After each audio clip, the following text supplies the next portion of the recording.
Hello. Hi, Bruce. How are you? I'm very good. How are you? I'm good, thank you. Nice to be here with you. It's always really strange to let, as we say in TV world, or not the TV world, but the viewers. We always have a chat beforehand, so you're sort of chatting away, and then we set the program thing, and then when you come on, it's like you have to pretend as if you haven't spoken yet. Yeah. Oh, So, Bruce. Huh? Yeah. hi, Katie. How are you? We've been chatting for the last 10 minutes, so it's good. Yeah. Yeah. So how are you anyway? Oh, I'm doing good. I'm excited because here in the US, there's an addiction conference this weekend, and I'm going to go and try to promote the Sinclair, or I am going to promote the Sinclair Method, and I'm just really curious about how that's going to land. Oh, So, wow. because it's an abstinence-based world out there, so I'll be curious how many people already know about it. But Yeah. I'm looking forward to that. How are you? What's going on in your world? We're good. We're good. We're just waiting for summer to arrive. I'm up here in the Highlands of Scotland, so we're waiting for summer to arrive. Some parts of England have got it already. Um, so yeah, so it's starting to get warm a little bit. I'm still unicycling. I'm learning how to unicycle because we need to promote the Sinclair Method here in Scotland. So it won't mean anything to you, but there's a road in the Highlands of Scotland called the NC 500. So it's 500 miles of up and down hills. So I've stupidly decided that I'm going to unicycle the whole lot in September. So It's happening in September. Okay. September. Wow. Is it going So to be by yourself and you'll have a crew with you, or what are you going to I've got do? a team coming with me. So I'll have a bicycle with me all the time, and I'll have what we call a transit van, a little Scooby-Doo van Wow. that will come behind me because the roads are very narrow here. So it's to stop the lorries hitting me, or when I'm wobbling all over the road, it's to stop them sort of banging into me from the back. And then we'll have a camper van to sleep in at night time. So So how many days will that take, do you think? it will take about 2.5 weeks. I'm going to do about 35, 40 miles a day.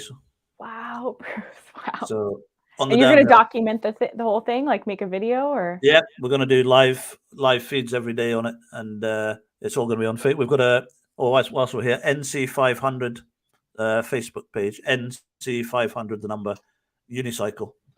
So Wow. if anyone wants to go in there and have a look at it, and we'll be doing live feeds. We've got drones, all that kind of stuff. So So cool. Oh my gosh, that's so cool. it's going to be fun, but we need to get the word out there as much as we I can. So feel it's like you like, could make a documentary about it. Like maybe you should consider that. Maybe we can well, talk the next step, offline. I would love to do across America. That would be the next step. So that would be incredible. But it's That would just be a trying to get long the one. time and Yeah. yeah, and see if the body still works. So yeah, so where should we start tonight? Well, I know usually we kind of have a little bit of a game plan, but we don't have one tonight. So I'm pretty darn open. Are there any topics you've been seeing coming up for your clients lately, or you've seen in the larger Sinclair Method world? Yeah, just very quickly, there's people coming on. So if we do have a comment section, so if anyone's got any questions or anything that you'd like Katie and I to discuss, more than happy to answer any questions when people come up, or yeah, any questions that go on. Questions. I've had an incredible week. I think I'm just learning more and more and more about the difference between abstinent-based programs and the Sinclair Method. And I was excited when I first heard about it, but the longer I work with it, the more excited I get. Yeah.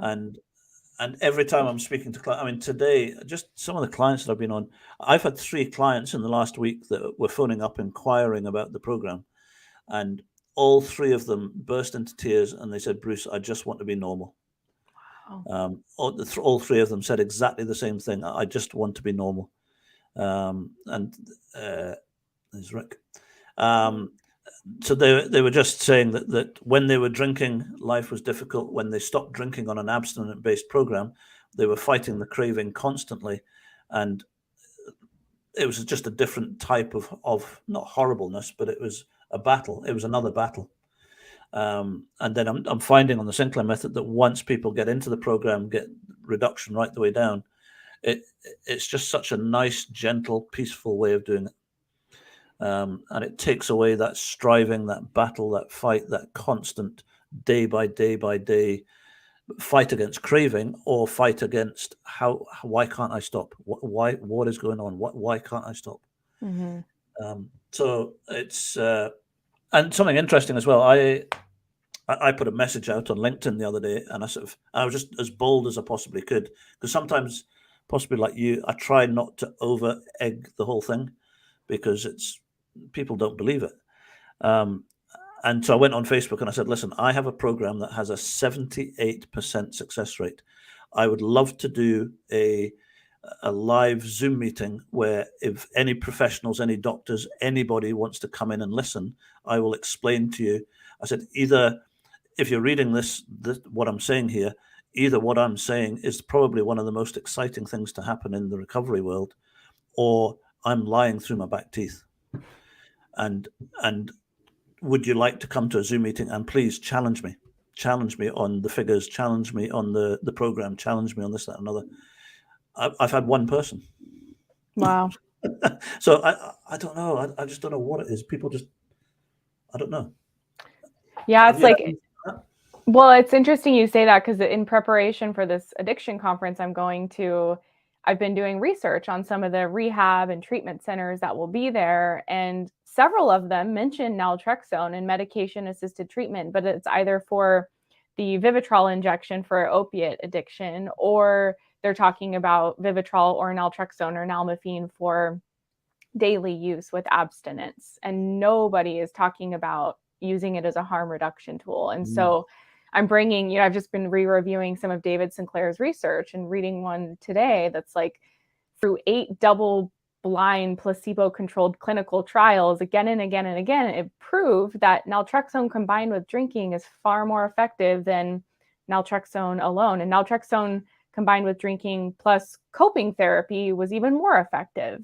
But if they did placebo with coping therapy, it didn't get them anywhere. And so just seeing this, literally this evidence, and in these treatment centers that are huge here in the US, they talk about medication treatment. And I was excited on their website. I'm like, oh my gosh, they're talking about it, but it's abstinence only. It's that dogmatic view. And so I'm going to wear a shirt there that says, ask me how I used harm reduction for alcohol addiction. And on the back, it's going to say, ask me about the Sinclair method. And so I'm not sure what I'm going to, come up against there, and, what kind of beliefs they're going to have, or, things around that. But I am bringing some of the research papers and prepared to have these conversations, because it's just crazy to me that these huge treatment centers that are raking in, millions and millions, and they're speaking at the event. They're really renowned as like some of the best treatment centers. They're still only primarily 12-step abstinence based, and yes, they'll use medication, but only for daily use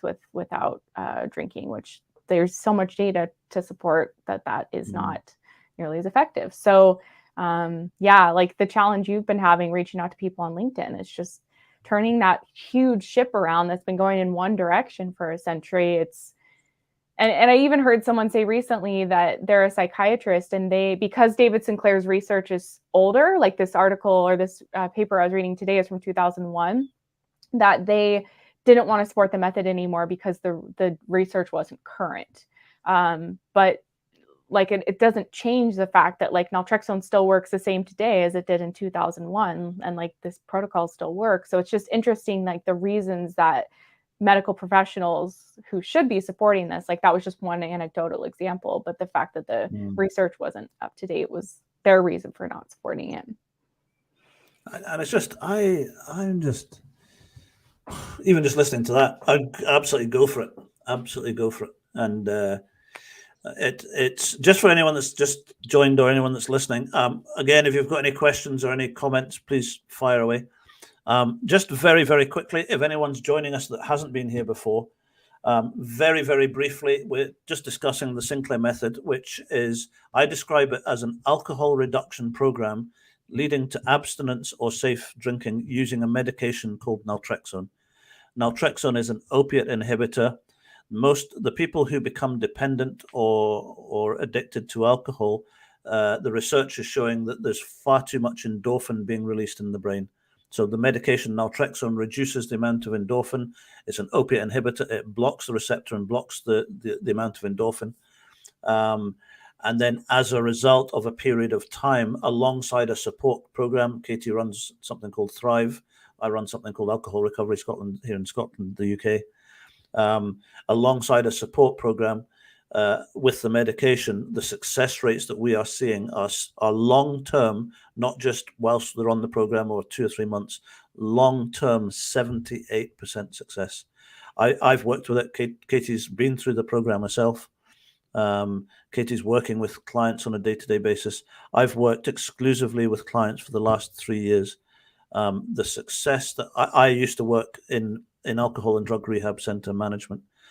They do a fantastic job. I'm not knocking them in the slightest, but the success rates that I see compared to abstinent-based programs, AA, CA, smart meetings, in this country, Road to Recovery, absolutely amazing group, Road to Recovery. Hi, Ian. Amazing groups, all of these things. But when you find a model that I've seen myself sitting in floods, in floods of tears. I wish that I could have a camera here watching or listening into the phone calls. I've decided I'm going to make a diary of just a quick explanation of when I come off the phone with clients, that what happened on the phone call, because we obviously can't do it for publicity reasons, but I am seeing client after client after client after client after client. If people are 100% compliant with the medication, they plug into a support program to help them readjust to life without the alcohol, which is the hardest part in the Sinclair Method, not the addiction.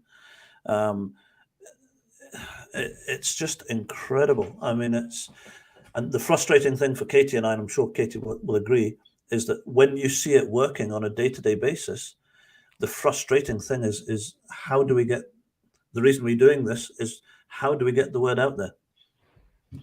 It's but I'm sure you see it on a daily basis. Oh, absolutely. Yeah. And just that question of how to spread the word. And I know when people experience success with the method, they also want to spread the word. Like, we're all just, the top questions are, why isn't this more well known? I wish I would have known about this sooner. Why didn't I know about it sooner? And it's a common thing. Almost anyone who comes to the Sinclair Method experiences, even people I've known, and there hasn't been very many, but a few that didn't do well on the method because, they couldn't stop drinking hard alcohol, or they weren't quite ready to change. Like, I've known a couple of people over the years personally, and even though Sinclair Method didn't work for them, they still shout it from the rooftops and say this is the best treatment that exists for alcohol addiction today. So that's when you have something good, when someone who, like, they don't see personal success, but they're still out there, advocating for it. So yeah, I'm really eager to get this to the world. How are we going to do it, Bruce? What's the game plan? If anyone in the comments has ideas, or if anyone watching, please put it in the comments, like, about spreading the word. We're learning too, we're all forging this path together. So Katie's decided she's going to learn to unicycle in the States. And then no, but maybe something like that. Like, just do something ridiculous to draw attention, and then they'll be like, hey, here's this thing called the Sinclair Method. Something crazy. I think we'll get a breakthrough soon, and I've gone back through a lot of our figures over the last 3 years. Excuse me. And then what I've found is that the majority of people, I look at, obviously, and I look at clients and think, okay, yes, absolutely fantastic, and it didn't work with that guy. And then so I'll go back in and I'll have a look, because I'm always trying to learn, okay, where did we go wrong here? What happened there? Why didn't it work for them? And every single time when we go back to it, it's the person stopped taking the medication. And what I'm starting to see, another trend that's starting to happen, is that people are going through a certain stage with the program, and they're not seeing as much of a success that they were expecting to see or hoping to see at the period of time they saw it. So they think it's not working, and they stop taking the medication. So the idea of the support, a lot of the time on the support that I do, I'm just saying to a client, keep going. It's okay. Where you're at the moment, you're ahead of schedule. You're doing well. Everything's you're reducing. We're keeping a track of the diary. We're keeping a track of everything else. And sometimes people need to say, you're doing okay. You're doing okay. Keep going. And people have said to me that sometimes they don't need to know a huge how to do this and how to do that. They just need somebody or something, or a Zoom meeting or a chat or something, just to say, you're doing okay, keep going. Keep going. I mean, I've had people come to me who tried the Sinclair Method like 5 years ago, 10 years ago, before there was really this support that exists today. And they like have thrown in the towel too early because they're like, I didn't know what I was doing. I thought it was going to be an instant fix. And when I didn't see that, like, I just figured it wasn't working, or they were taking the medication improperly, or they weren't able to talk with others and realize, oh, this is normal, like the common thing of the honeymoon period where people see that quick reduction and then sometimes it spikes back up or it just plateaus and they're like, shoot, is it not working anymore? That's like par for the course almost for everyone on the Sinclair Method, I think. And so for people to be encouraged on those parts and, you know, recognize that they're not the only one going through the hard times and they're not the only one who, you know, isn't responding super quickly. I think there's this idea out there too that, because I hear it a lot talking one-on-one with people, where they think that everyone out there is having this amazing 3-month success story on the Sinclair Method, and they just wish they could be like them. And I'm like, where are these people? Because I don't see that type of success. Sure, it exists, but it's more rare. Like, maybe people hear about it more because when people have that level of quick success, they want to talk about it. But I honestly, even being in the free Facebook groups or working one-on-one with people the last 3-4 years, the emails, the comments I get, it's rare that people are responding super quickly. So we have this perhaps unrealistic expectation too of how quickly the method, you know, should be working for us. And I know that can discourage people. So even just helping people have realistic expectations. You know, if you approach this thinking, oh, it'll fix my drinking in 3 months, that's going to be really disappointing when in 3 months you're not where you want to be. But if you go at it and say, I need to give this at least a year, which is what we tell our members, it's like that's laying that realistic expectation out of like, yeah, if you get there in 6 months, fantastic, you're super stoked. But if it takes a year or more, that's okay too. The fascinating thing that I've learned, I ask clients simply to do 3 things. I say, stay 100% compliant with the medication, keep a weekly log for the first 6 months or so of what you're drinking, and then plug yourself into a support system, whether it's the Thrive program or whether you're through us, but plug yourself in somewhere to some support. Now, when people are doing that, because I get the drink diaries from the very start right the way through with people, I would say close on 90-95% of clients that start on the program, I will see a 30 to 50% reduction in the first 2 weeks. And that's is purely based on a client starting to take naltrexone and still drinking alongside that. It blocks the receptor. It reduces the amount of endorphin being released in the brain. The only reason that somebody will drink out of control or AUD or dependently, the only reason people are drinking uncontrollably is because the brain is being swamped with endorphin. And that level of endorphin, the brain is never satisfied with one more drink and one more drink and one more drink. One more drink is never enough. So that it goes on, another one, another one, another one. So naltrexone is reducing the amount of endorphin in the brain, and then it's allowing the brain not to drop into craving, which is where you then get the issue, but it's enough so that it's not going into craving mode. But at that point, you can then start to adjust the habitual responses, the emotional responses, and the psychological responses. And you can then relearn and retrain and learn to adjust over a period of time to life without the alcohol. So many people have spent so many years using alcohol as a coping mechanism for everything, for party, for wedding, for Christmas, for Thanksgiving, for bad day at work, for good day at work, for argument, you learn to cope with all of that. So what you have to do is, as you're reducing, you have to learn to adjust to all those situations with a lower level of alcohol, and then a lower level and a lower level and a lower level. And that's why sometimes just people need just that encouragement. Say, listen, I'm going through a bit of a rough time in my marriage at the moment. I've used alcohol as a coping mechanism for the last 5 years. If you go on an abstinence-based program, all of a sudden you've got to deal with everything without it. You've got the craving, you've got the addiction, you've got withdrawals possibly, and then you've got life. So all of that together is just too much for 90% of people, and they relapse. And it's I don't know where I was going with that one. I kind of went woo. No, well, you made a good point, and I followed for sure. And then those people are made to believe that they're failing treatment when they're not being given the proper tools to really succeed. And, they're sober on the outside, but inside they're really battling those cravings, which are so hard to resist. And so thankful for David Sinclair for discovering the alcohol deprivation effect, which, like, anyone who reads that, who experiences alcohol use disorder, it's like a light bulb moment. Like, that's why I couldn't quit drinking. Like, sure, it seems logical, like, just stop drinking, but your brain is wired to crave alcohol. And the longer you go without it, the more you're going to crave it. And so it's just, that gave me so much comfort when I first learned about it, and took the responsibility off, or took some weight off my shoulders of, like, this is me. I need to do it in my own strength. And if I can't, then there's something wrong with me. But it's like, no, it's just my brain is hijacked. And thankfully there's this medication and a protocol called the Sinclair Method that can fix it. And Alex is just literally was what you were just talking about. I became alcohol dependent, went cold turkey, went through withdrawals. That's brave. And now 17 months into precarious abstinence.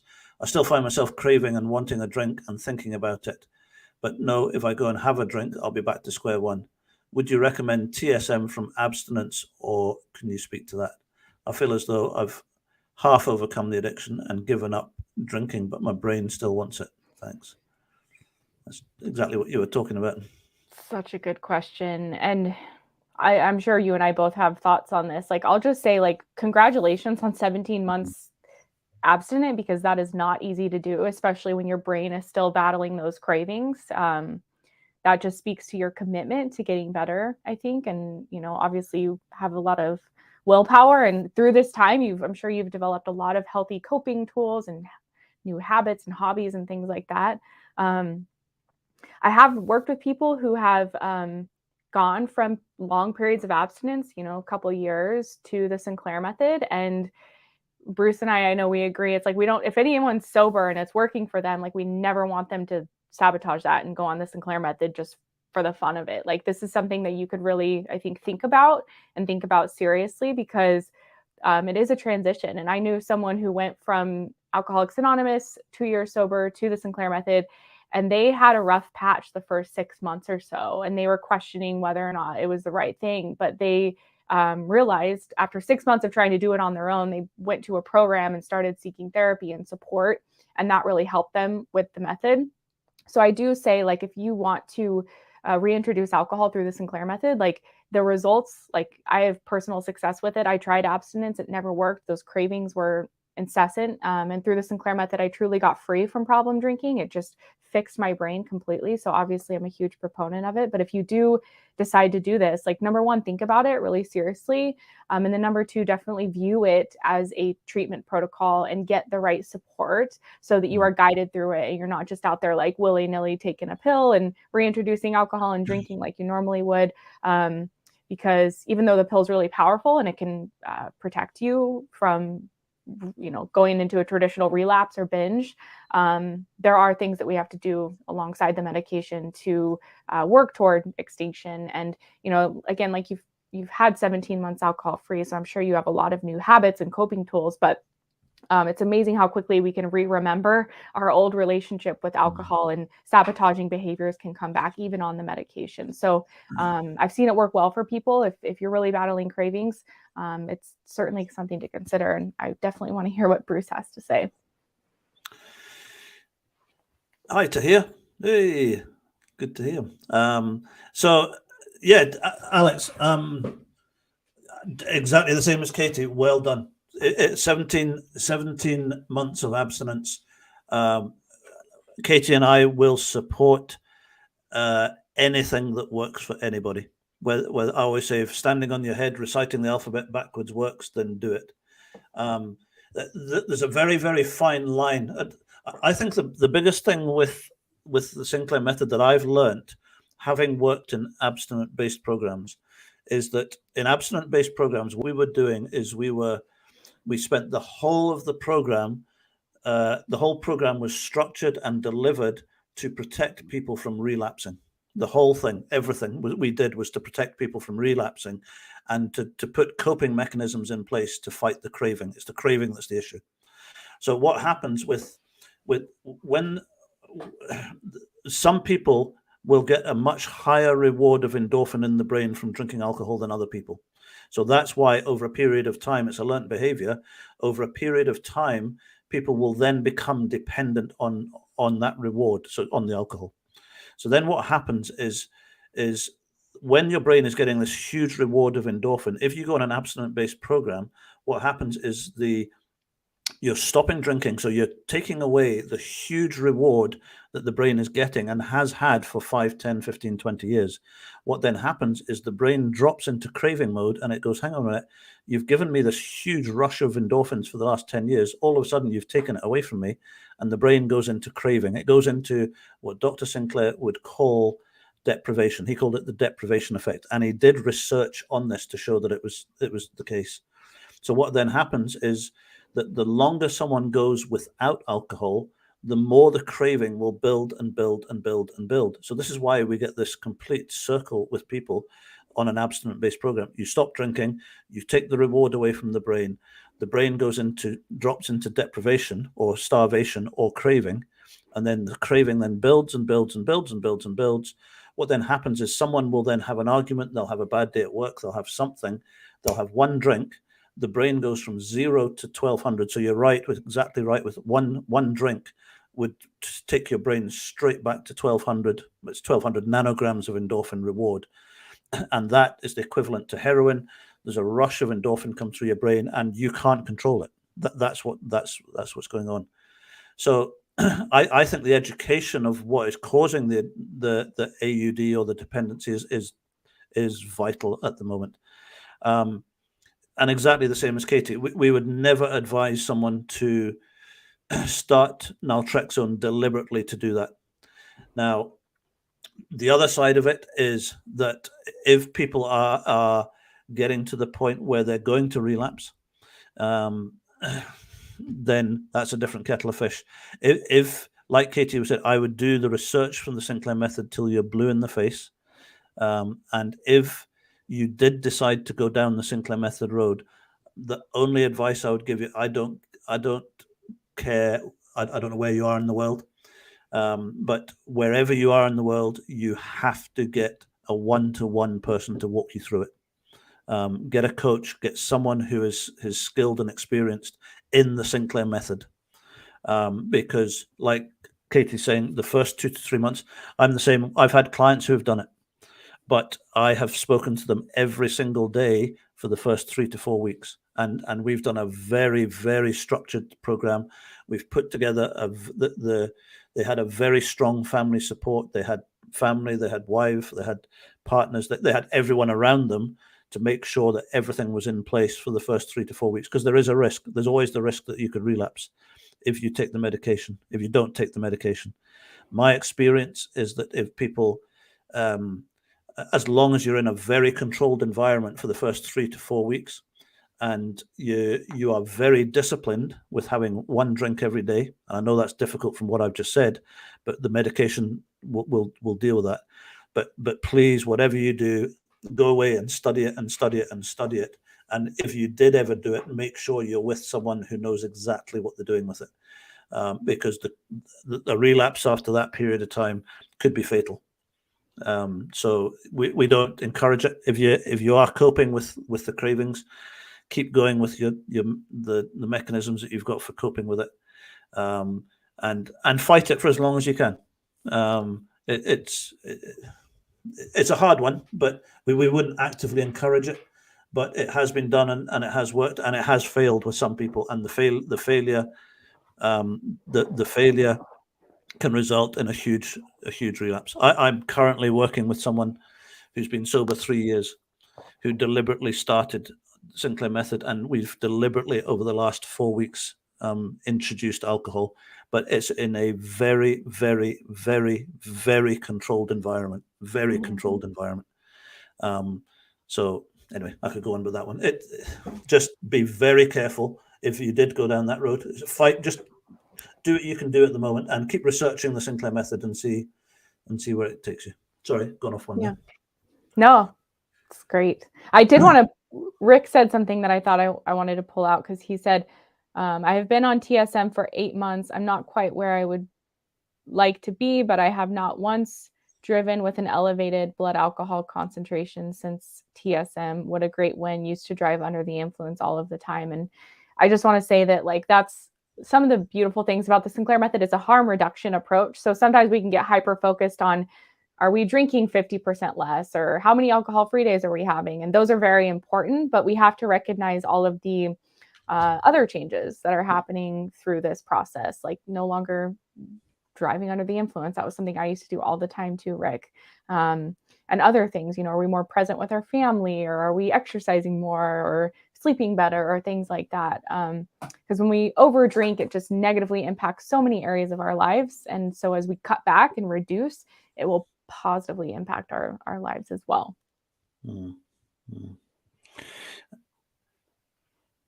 And relapse. Okay, so we've got a lovely lady here that is from just down the road from where I live. I know her well. Oh, cool.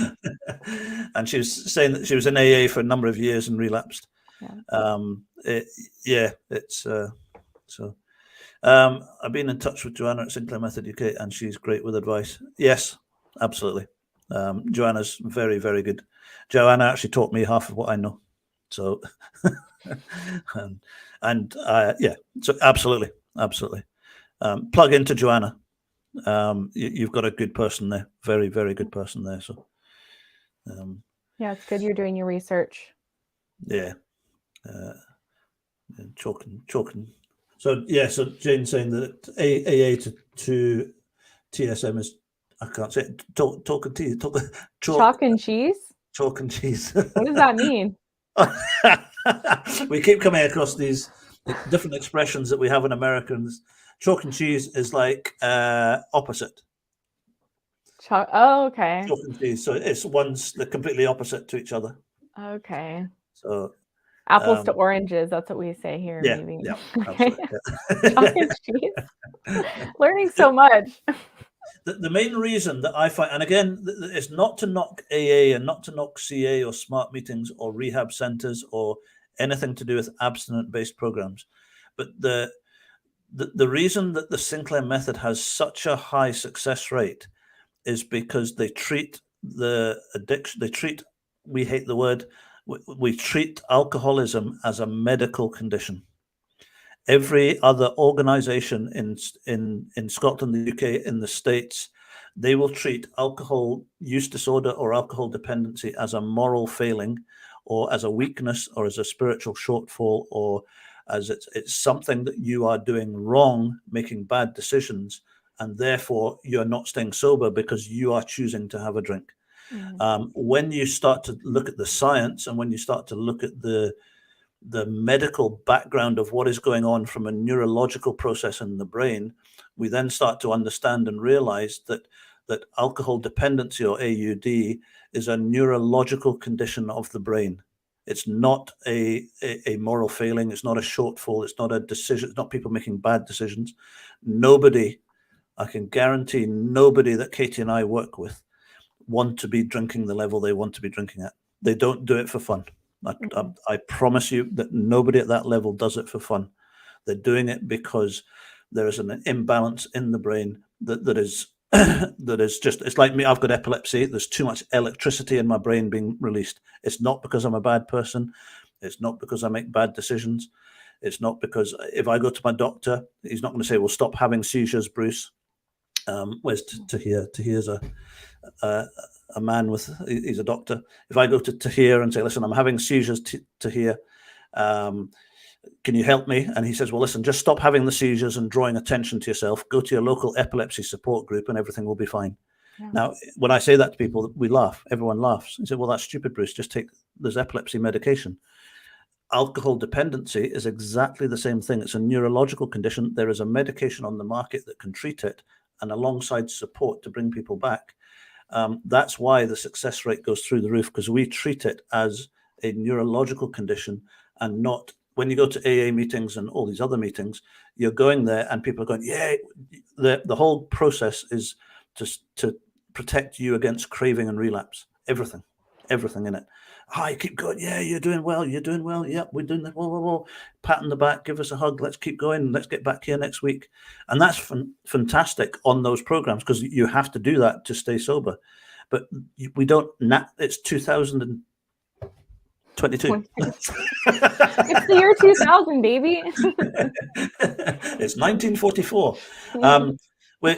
It's 2022. That science and medicine has moved on dramatically, and we need to start treating it as a medical condition.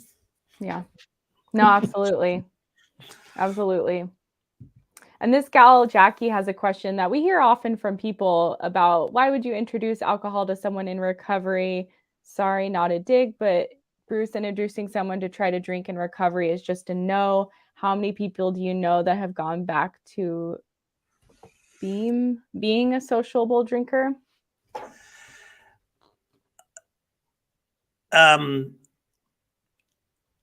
Long story, Jackie. I don't know if I've got time to that. Phone me. I know Jackie. Okay. Jackie lives locally to me, and she does an amazing job with caring for people. Absolutely amazing job. So, it's sorry. So why would you introduce someone to alcohol in recovery, but not to drink in the recovery? How many people do I know that have gone back to being a social drinker? Every single person that I've worked with is the answer to that one. How many people have I known that have gone back to being a social drinker? I've got clients who have been drinking bottles of vodka, bottles of Jack Daniels, 3 or 4 bottles of wine a day, high-end chronic drinkers. I'm just thinking of one on the top of my head just now. Bottle of Jack Daniels, 2 bottles of wine a day for the last 10 years. He will have 1 glass of wine every single day now. No white knuckling it, no craving, no anxiety, no meetings, no anything. He can go to a wedding, he can go to a pub, he can go and have a drink. It's the issue, Jackie, is that the only solution for alcohol dependency in Scotland here is to stop drinking. And when you stop drinking, absolutely, if you don't have medication and you haven't rewired the neurological pathways, you do not want to, under any circumstances, have a drink, because the minute you have the drink, the brain goes from 0 to huge endorphin reward. But if you have a medication that controls the amount of endorphin in the brain, you can take somebody who is a massive chronic drinker, and I've seen it happen. I can introduce you to people. I can introduce you, Jackie, to people locally where we are. I can introduce you to people who are local, very, very heavy drinkers who are now social drinkers. Now, it's not for everybody. I mean, for some people, they want to go to abstinence and they can maintain that. And then if people are doing that and it's working, absolutely fantastic. Then if you're not using naltrexone or medication, don't go back and try and have a drink and be sociable, because your brain just gets flooded with endorphins and you can't control it. But if you've got the medication and the support, it's very, very. So many people will the craving just builds and builds and builds, and they fight it and fight it and fight it and fight it, and eventually they give in to the craving. They have 1 drink and bang, they're back into the cycle. So you're right with what you're saying, but today with medication, so this is what I'm saying, we wouldn't deliberately do it with somebody, because there are risks involved in it. But if somebody does relapse, there's then a way out of it. Mm-hmm. So. Yeah, and I've known people who, like, it goes back to David Sinclair's research and discovery of the alcohol deprivation effect. Like, I've known people who, like I was saying earlier, were 6 months, a year, 2 years sober, and they were still, their brain was craving alcohol every day. Like you were saying, they're fighting those cravings every day. And I know for me, I made it 6 months one time, but in the back of my mind, I was like, I'm going to drink someday. Like, it's just a matter of when, because the desire to drink was so prevalent and it wasn't going away. It was getting more intense the longer that I was sober. And so for people like that who, are fighting that craving and are concerned that a relapse is around the corner, even if they're 6 months, a year, 2 years sober, the Sinclair method can be an option for them, because they've done brain scans with people who are, the research I read, they were 2 years sober, and they would talk about alcohol or feed them images of alcohol. Their brain would light up like crazy, even though they hadn't touched it in 2 years. Their brain was still wired to crave it. And so logically, yes, why would you drink if you have 2 years sober? That's great. But internally, what's happening with those people inside their brain is that they are battling a craving. For a lot of us, it's all day, every day, throughout the day, and we're avoiding situations and people and places and emotions and things just to, overcome that urge to drink. And so that's, we're very cautious with people. If they have abstinence, it's like, we don't say, hey, yeah, do the Sinclair method. We don't do that willy-nilly. But if someone comes to us, and like this person in the chat's been doing their research, it's like, if they're struggling with craving, if they're concerned that a relapse is around the corner, if they want to get to a place where they no longer experience craving or urge to drink, the Sinclair method with its 78% success rate is like the best way to do that. And we look at programs like Alcoholics Anonymous, and the statistics, some people challenge them because it's an anonymous program. You can't necessarily know for sure, but the most, the statistics that are quoted are the success rate is between 5 to 10%. And so why is that? And again, it's, from my experience, what I've seen learning from people, well, there's many things, but part of that is the craving for alcohol. The desire to drink never goes away. And so it's like someone saying, oh, I'm not going to drink water. Like logically they can say that, but after a few days they're going to be obsessing on water. And it's certainly not a perfect example, but the same thing happens. Similar thing happens in our brain when our brain becomes wired to just crave alcohol. That desire is always there. And I have so much respect for people who have gone cold turkey abstinent and stayed sober. Like that, we don't say that that's impossible. It happens for people, but there's a lot more people that can't do it that way, or they really struggle with it. And they cycle in and out of periods of abstinence, then relapse, abstinence and relapse. And that's especially, where the Sinclair method can be helpful for people. And Karen's joined us. Karen is Karen. Katie's partner. I was going to say partner in crime, but that was going to come across really bad. Katie and Karen both run Thrive Alcohol Recovery. So, yep. And she's made a very, very good point. TSM is not for those who are successful with abstinence. So yeah, absolutely, if abstinence is successful for someone, don't change the road. Just keep going. Just keep going, doing what you're doing. So absolutely. And just give you a little story of someone, the lady that I worked with just recently. And again, this is not to promote it, but you'll understand why I'm saying it in a second. But she had been a drinker, obviously, and it had done what it did with a lot of people. It had got involved in her life, and it had created issues in her life and everything else when she was drinking.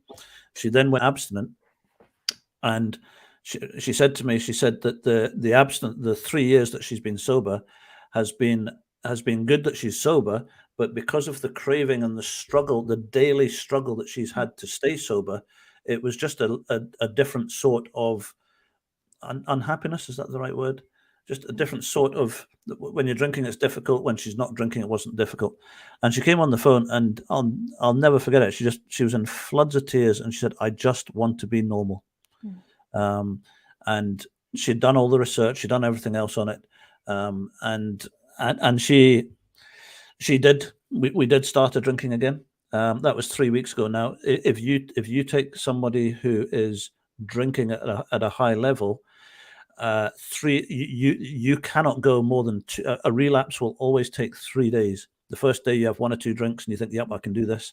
Day 2 you have a few more, and by day 3 you've got to stuff it, and you've given into it, which is normal. Now she has gone, I'm saying 3 weeks at the moment. I think it's 3 weeks. Absolutely no problem. She phoned me this morning and said, "Do I have to have a drink tonight, Bruce? Do I have to have a drink tonight? I don't want to drink." So we've said we've given her a night off tonight. But that's because, again, when you understand the neuroscience, we've been trying to rewire the neurological pathways. So we've said to her, take a pill, wait an hour and have 1 drink. Take a pill, wait an hour and have 1 drink, in a very, very controlled environment with a husband who was on holiday for the week. So we had a very, very structured, controlled environment. Absolutely. I spoke to her every day. Any craving, any issues, no, everything was fine. Okay, let's do another day. wait an hour, take your pill, wait an hour, have another drink. She was in tears. She said, the first time in years, Bruce, I feel normal. And I've had that 3 times, and I was saying to Katie before, I've had 3 times in the last week that say, I just want to be normal.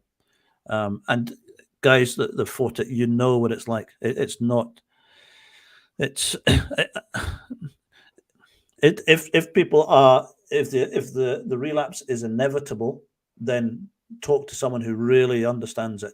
If it's not inevitable, then keep doing what you're doing. Yeah. I think it's the answer. Yeah. I appreciate the question too, because that is like a common, it doesn't make sense for a number of reasons. So glad we got to speak to that. And Jackie does an amazing job looking after elderly, and she's an amazing lady. Absolutely such amazing important lady. Work. So yeah. So that's awesome. Gone all quiet, yeah. Sorry, I've been. No, you've got to shut me up sometimes when I get going. It's like, Bruce, shut up. No, it's all good stuff, Bruce. It's like you say. I mean, it's when I was in rehab, working in rehab, I went to too many funerals. Yeah. And the majority, and this is what I'm saying, I wish that I could get a camera in this room. We can't do it for data protection in case any of the clients are watching this.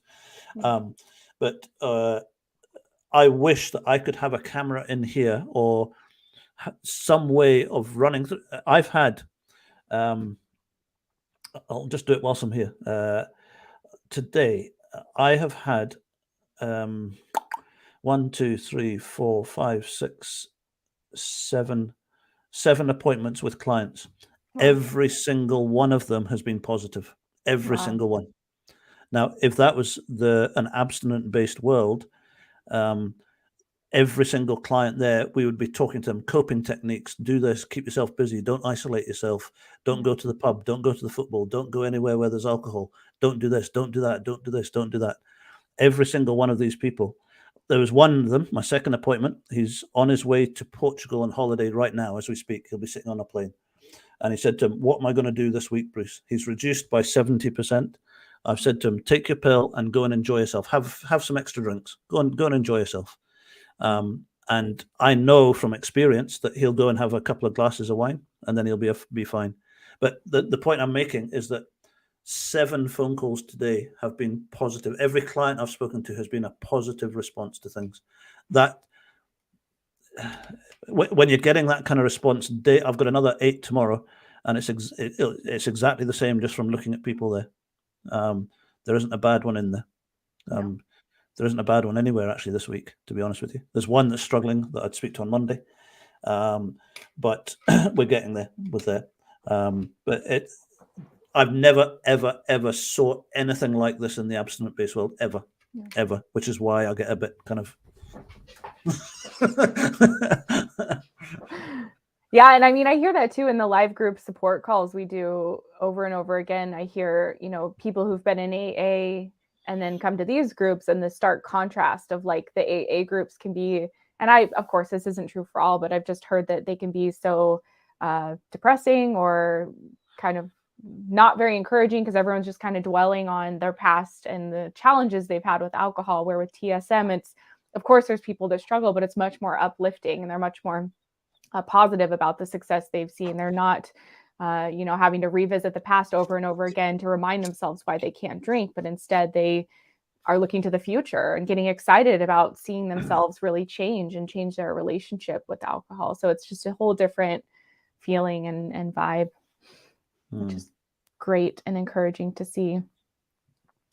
And I think a lot of what we do as well, I'm starting to do a lot more, I suppose education is the word, because I'm starting to realize that the majority of people, including doctors, to hear if you're still here, not to hear because he's quite good at all this stuff. When I say doctors, I mean GPs. In this country, we call them GPs. Your doctor that you go to for. Most people don't understand from a neurological process what causes addiction. Now, when you understand what causes addiction, very, very simply explained, there's too much endorphin. Some people get too much endorphin rush from drinking alcohol. So therefore, they're much more vulnerable to becoming addicted to that process. Yep. And all that we're doing is there's a medication on the market that controls that whole thing, and it brings it back to a normal level, a conventional level. So therefore, most people who drink out of control, they have no on-off button. You have 1 drink, 2 drinks, 3 drinks, and it just goes on and on and on. And it's because there's a big rush of endorphin. Mm-hmm. Now, if you take a medication that controls that, then you control that endorphin reward, then the on-off button starts to work again. And Katie and I hear it all the time. Clients are saying, well, listen, my on-off button's starting to work. I have 1 glass or 2 glasses of wine, and then I just don't want another one. And it's just a crazy concept to people. And how can that be with someone who has been a chronic drinker, drinking a bottle of vodka, a bottle of gin, a bottle of whiskey a day? And then all of a sudden, we suddenly realize, right, okay, it's a neurological condition. It's not you making a bad decision. It's not you. You don't have to fight this for the rest of your life. It's like me having seizures all the time and people saying, well, don't take your medication. I mean, there's a medication on the market that will stop you having seizures, but don't take it.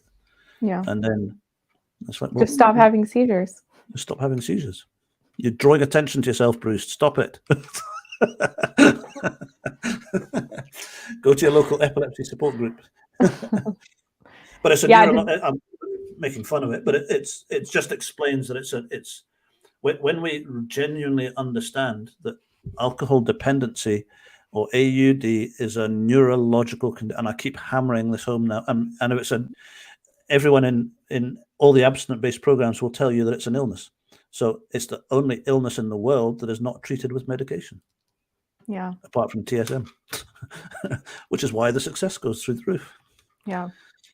And it's not logical either, which is like the disconnect between people who've never experienced an addiction or an alcohol use disorder versus the people that are in it. Because logically we think, just stop. Why can't you just stop? I've, chatted with a couple of family members the past couple of weeks who that's been their mindset. Like, why do they have to do the Sinclair method? Why can't they just stop? And it's because again, like you're saying, it's a neurological condition. I like to say our brains are hijacked. And so as soon as we stop, the craving kicks in, and sure, we might be sober on the outside, but what's going on inside our brain is this constant mental chatter and obsession about, I can't drink. I shouldn't drink. Should I drink? Maybe I could just have 1 drink. I can't go here because I'm going to have a craving to drink. I can't watch that because there's alcohol in the show. It's just like an obsession. Like, again, like if you're really thirsty and haven't had water, all you're going to be thinking about is, where can I get water?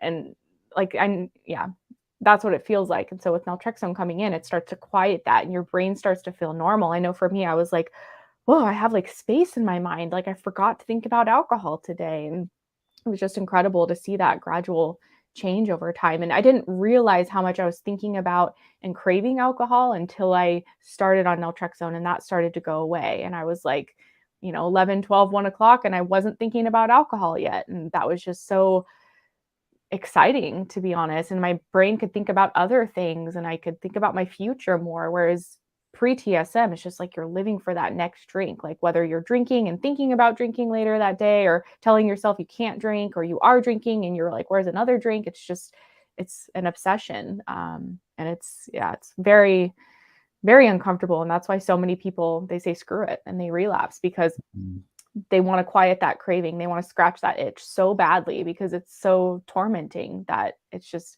having a drink, screw it. Like it's better than having to battle this. Yeah. Have you got, we're kind of getting, I've done so, waffled, is that a word that you use in America? Yeah. Yes. Chin wagged. Chin wag, there you go, yeah. Have you got any, like I quite often finish with a story or something of without obviously names or anything, of a client that you've worked with that you've seen a success through? Yeah, I mean, so many. Let's see. I think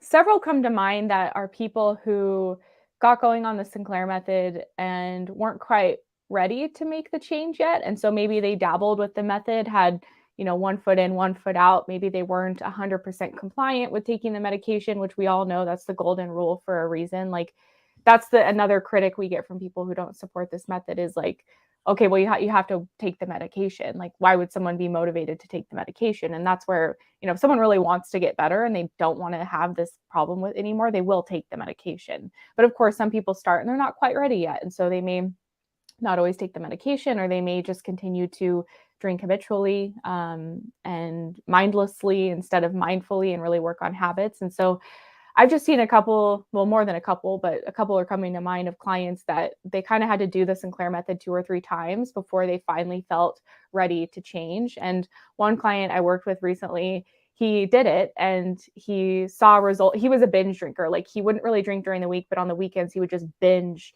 Friday, Saturday, Sunday, and then Mondays at work were always terrible. And so that was his pattern. And he started the Sinclair Method and he saw an immediate reduction in his drinking, like to where he didn't even really want to drink that much anymore. When he would drink, he couldn't have more than a couple. And it almost worked too well too quickly for him.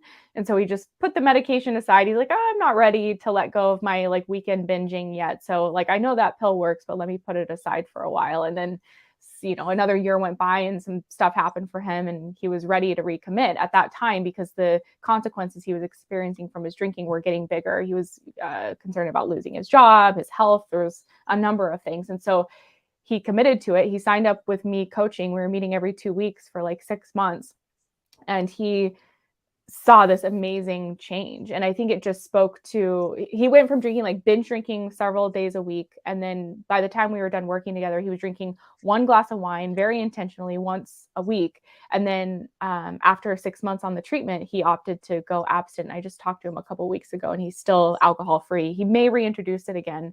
But I think that just speaks to like when someone's really ready to make this change, I think that's the most important part. And then compliance comes after that. But if someone's really motivated, like he started it, he saw too much success, so he wasn't ready and he put the pills aside. But then when he recommitted and was really viewing this as a treatment and taking it seriously, the success he saw, it was very rapid success and just life-changing. And his life has improved so much in just like a 6-month period. So it's such a powerful method. It can work fairly quickly, given how long we've suffered with alcohol for years or decades. In a matter of 6 months or a year, you can see drastic changes in your life if you are coming to this with, a level of commitment to it as well. And I was going to say, we're not going to bore people. It's not boring people, but we could sit here all night and just give you story after story after story. Yeah. And I'm working with a guy at the moment that was drinking a bottle of vodka a day. Now, this is a guy that hasn't got to where he needs to go. He's been on the program 2 months and he's down to a quarter of a bottle. Now, most people say, well, if you're reducing, you could normally do that. But he's down to a quarter bottle, no craving, no additional issues about no white knuckling it, no wanting any more alcohol. And I know from experience, if we give him another 3, 4, 5 months, he'll be right the way down to next to nothing. And there's a whole story in amongst all that. But the fact that he's gone from a bottle, I had a lady that dropped from 2 bottles to 1 bottle initially, and she said, "Oh, it's not really working. It's not really working." And I said to her, and I said, "How many days in the week?" And she went, 7. And I said, "How many weeks in a month, roughly?" And she said, "Well, 30 on average, 30, 31." And I said, if that's 1 bottle that you've dropped a day, then that's 30 bottles of wine a month. Wow. I said that's a lot of alcohol. And I said, so even if the program ever took you there, you're doing amazing. Now she's going to go further with it, but we could go on all night. Yeah. So. Tell us a little bit about what you're doing in the States. Yeah, so with Thrive, we launched a program late last year alongside Karen, who is here as well. She's a success story of the Sinclair Method, as am I. And so through our own success, we were inspired to start working one-on-one with people. And we've done that for the past 3 years. And then we wanted to just make a bigger impact with the Sinclair Method and help more people. So we launched an online program we call the Alcohol Freedom Program. And it's really a one-stop place to get everything anyone would need to be successful on the Sinclair Method. We have an awesome community feed, kind of like a Facebook group where you can post and connect with others. We're always sharing tips and resources. We've got coaching support and peer support and video courses. And really just access to peers and coaches as often as you need through this journey as questions or challenges come up. So it's been really awesome to see that come to fruition. And Bruce, you're in there as well. You're helping us out with hosting group calls and just being a member of the community as well. So it's nice to have you in there. And yeah, really excited to be able to offer this resource for TSM, because it's just, I started it in 2017 and I was like scouring the internet trying to find things, and there was so little back then, and that was only just 5 years ago. So it's really awesome to see how far we've come, and programs like ours and programs like yours are available to people now. What about you? What's going on with your program? It's strange to get put on the spot in it. We're a one-to-one support program, so we will walk people from the very start right the way through. It's no better. It's no anything else. It's people need different sorts of support. So my main thing I would say to people is that you can take the medication and work your way through it on your own, but there'll be a lot more sort of pitfalls and up and downs with it. That find a program that works for you is what I would say. The Thrive program, I've had an amazing look at it, and I wouldn't get involved in it if I didn't think it was a good program. It's an amazing program. The videos that Katie and Karen have put together on it, the support structure that's in there is amazing. So if you're wanting something online, absolutely fantastic. I tend to do things more one-to-one, which is a different model. All it is a different model and a different way of doing things. But like Karen Karen and Katie and I quite often having discussions about how we can grow or how we can get the word for the Sinclair Method out there more. The challenge with my model is that yes, it's one-to-one and it's more personal, but to try and grow it on a bigger scale is much harder to do. So it's a different model where it's more tends to be me working with people, whereas Katie and Karen are touching lives across the world. So it's a different model where they can then touch more lives in a much wider place.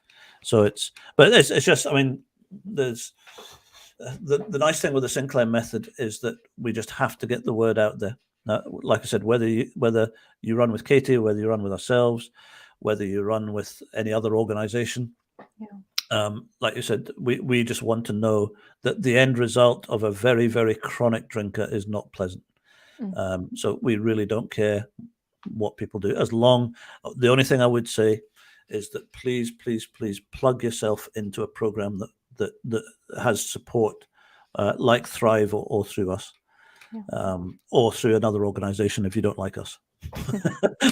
I'm sure you probably don't like me, but go with Katie and Karen. They're amazing.